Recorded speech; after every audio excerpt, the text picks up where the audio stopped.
Hello, I'm back on the Skau guitar restoration, and it's been quite a long time before I managed to obtain this, which is low viscosity superglue with a fine tip. I mean seriously low viscosity, that's thinner than water, that I can wick in underneath the frets, one or two of whom are not seated as I would wish. You know, for a world where we're ordering things remotely all the time now, the distribution system is rubbish. Everyone I know that's in person or on the internet who's in the business of fixing guitars is waiting for deliveries. But I also find that I waste a lot of time in fruitless visits to genuine shops with optimism that I'll be able to find what I want, but I never can, and I end up ordering from the internet anyway. So it's always weeks instead of a day or two. Rant over. So this is a sort of trial clamping. I've got a piece of wood of which one side is very slightly concave, like most pieces of wood, and I've cut it to this exact length of the fretboard and placed on top of it a couple of manual weights. So a total of 8 kilos pressing down on the guitar cradle, and I've shimmed this end of the guitar body. That should apply enough force to hold the frets, the slightly loose frets, down while I apply superglue. My plan is to apply superglue along the length. Let's take these off, then I can explain.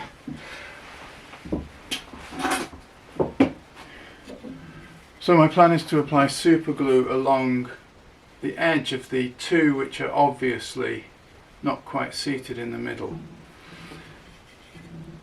Clamp it up as shown, and then wick in superglue on the very ends of all these. They're all showing. So I've applied the superglue to one side of all the frets from 0 to 12, and it was messy.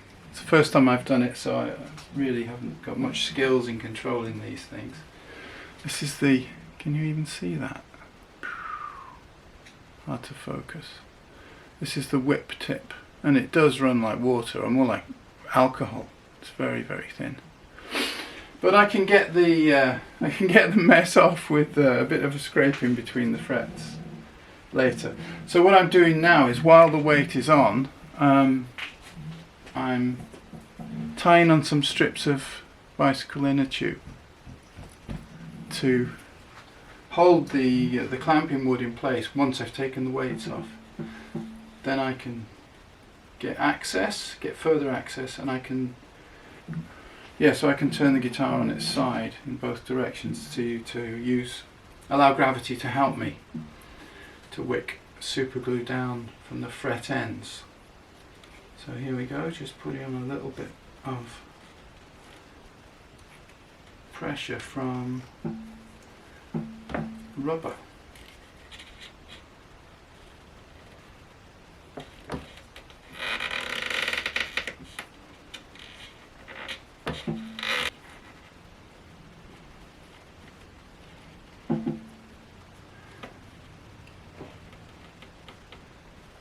Making slightly heavy weather of all this. It's early morning and it's cold. My fan heater died, and so now I'm relying on where is it? You can't even see it, which isn't adequate. Okay, well that was no joke. I'm laughing, but it was a kind of Mr. Bean experience. Using this thin superglue is very, very difficult, so people should be warned about that. It just kind of sprays out and you can't even see it. It's just kind of invisible. The first thing you know is your fingers are stuck to the fretboard. So I've done it, yeah. wicked in from the ends of the frets and also taken a line on at least one side of each fret of this thin super glue, and it's now hanging on the wall, clamped just with the inner tube pieces. So here we are a couple of hours later, and I'm going to take off the rubber clamping and see what we have. Slightly dreading this because it was messy and slightly out of control, so but let's see.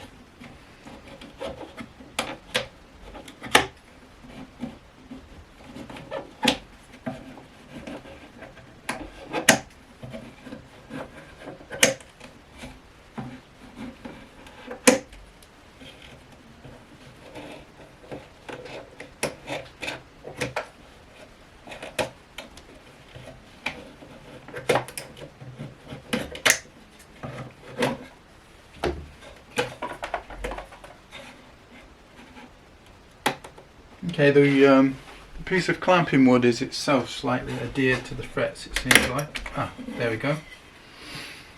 Yeah, almost every fret has bled out onto this wood. Okay, well, they're going to get dressed anyway. I mean, filed and crowned.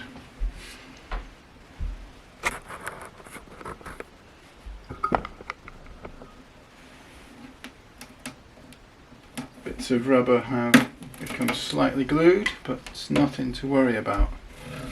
So now let's look along the frets and see.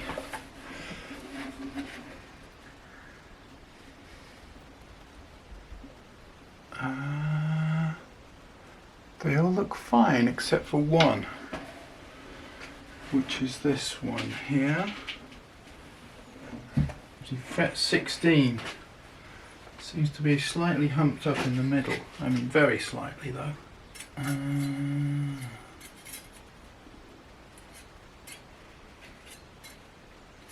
This one here, fret 17, I'm not quite happy with.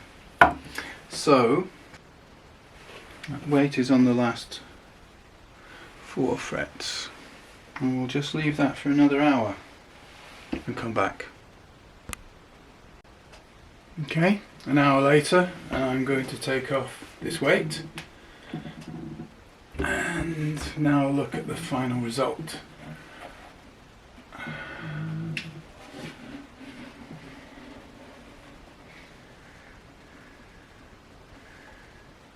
Looks good.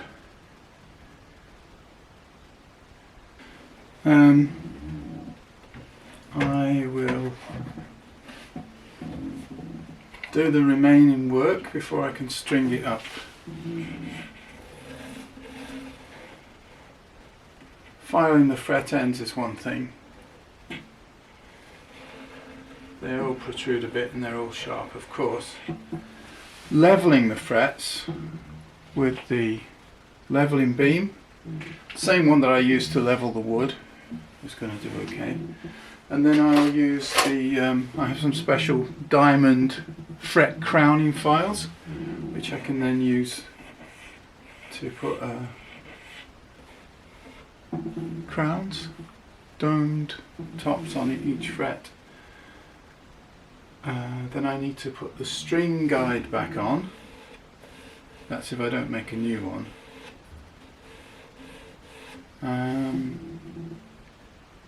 Then put back on the trapeze and string it up.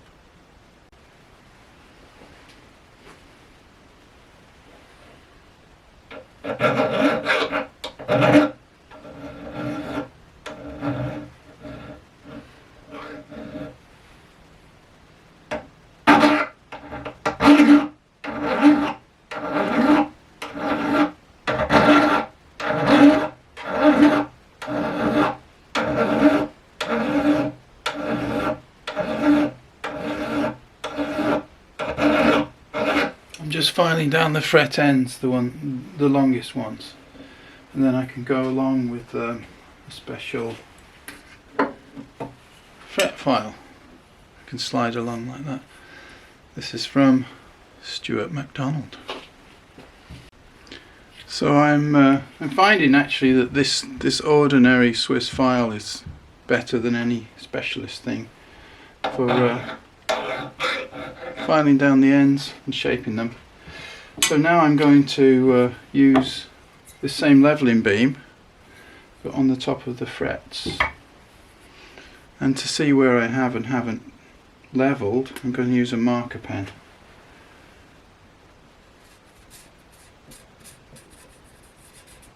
It's one I've stolen from my daughter's art box. It's a bit rubbish really. I wanted an alcohol marker, but they hardly seem to exist these days. Anyway, this is sort of working to put blue on the top of the frets. So it's difficult to know what to include in the filming and what to leave out. So I've been doing some levelling, but now I'm crowning some of the frets which have taken the most flatting down from the levelling. I'm using this special diamond file which has a groove. Really hard to see. Okay. It's made for the job. It's made for crowning guitar frets.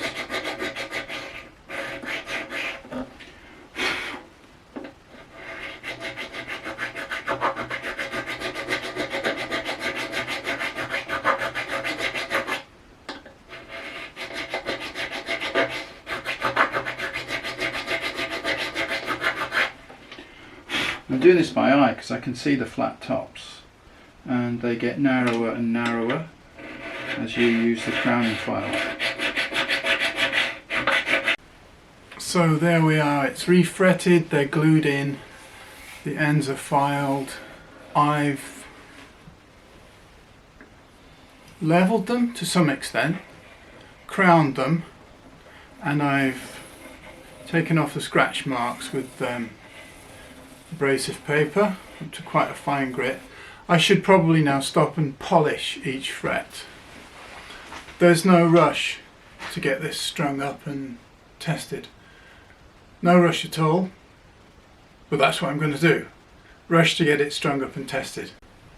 So having rushed to the end, I've strung it up with, I could find 5 strings of approximately the right size, second hand, and it works.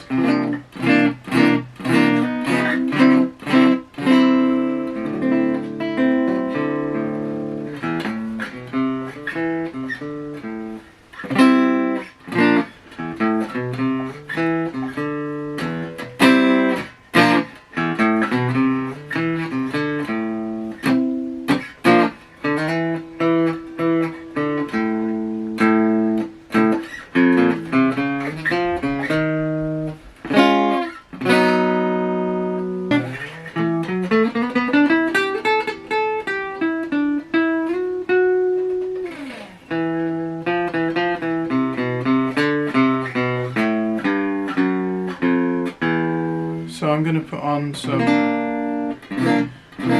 new strings, light gauge,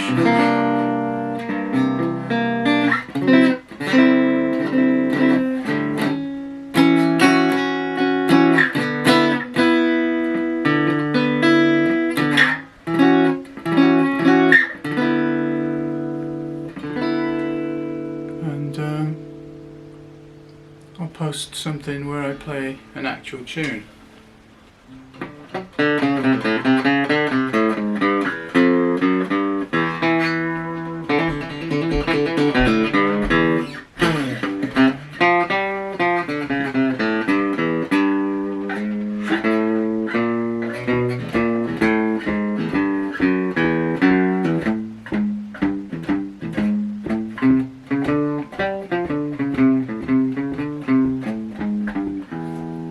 So thank you for watching. This is the end of the series of restoring the Skau jazz guitar.